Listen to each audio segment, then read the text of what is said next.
Aujourd'hui, à Comment c'est fait? Les moules d'injection. Des secrets pour garder la forme.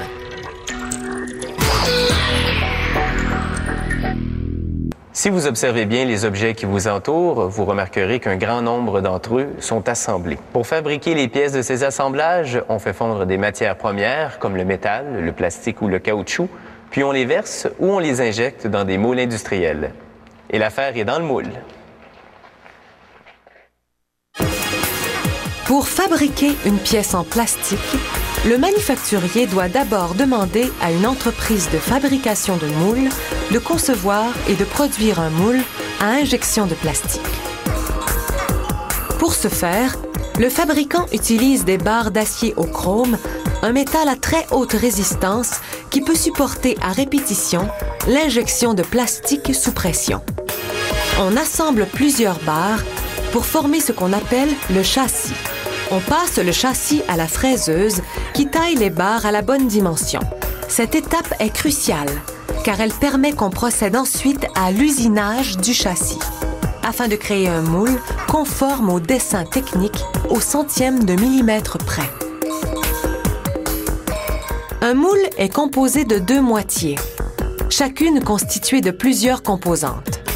On perce des trous à des endroits stratégiques du châssis pour y insérer les colonnes de guidage et les douilles de centrage qui maintiennent les composantes ensemble quand on injecte le plastique. La rectifieuse fait ensuite son travail de planage et de lissage des surfaces en vue des opérations d'usinage de grande précision qui transformeront le châssis en moule. Une machine-outil guidée par ordinateur, appelée CNC, usine lentement le châssis, rongeant l'acier petit à petit afin de modeler la composante. Pour former cette composante, qui fera partie d'un moule pour une garniture entourant un phare de motoneige, il faut compter 20 heures. La plupart des composantes du moule sont ensuite acheminées vers une autre machine-outil, surtout lorsqu'elles contiennent des détails que cette CNC ne peut pas tailler. Cette deuxième machine est dotée d'une électrode en cuivre qui a la forme de la pièce de plastique à fabriquer. Dans ce cas-ci, une jauge à huile de motoneige. Après avoir poli l'électrode afin d'assurer un moulage parfait, on en vérifie les dimensions à l'aide d'un instrument de mesure sophistiqué.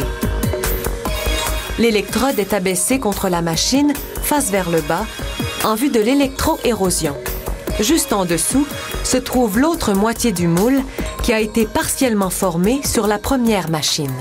Un courant électrique de forte intensité passe à travers l'électrode et pénètre le moule, formant une empreinte de la forme de l'électrode. Après l'usinage, on perce des canaux de refroidissement dans lesquels on injectera un réfrigérant qui accélérera le durcissement du plastique fondu.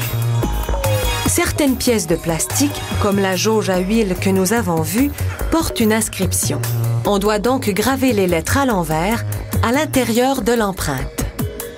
Une fois le plastique injecté, le lettrage ressortira à l'endroit et en relief.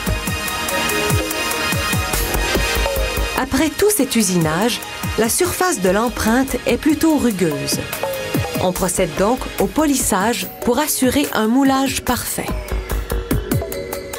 Voici à quoi ressemblent les deux moitiés d'un moule. Les colonnes et les douilles s'emboîtent pour bien sceller le moule avant l'injection du plastique en fusion. Une fois que le plastique est refroidi et durci, il suffit d'extraire la pièce de plastique du moule.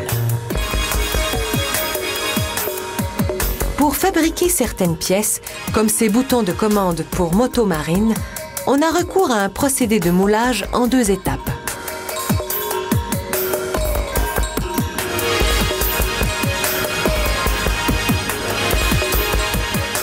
D'abord, on moule un châssis structural en plastique blanc, rigide, puis on le met dans un autre moule et on injecte un plastique gris, caoutchouteux.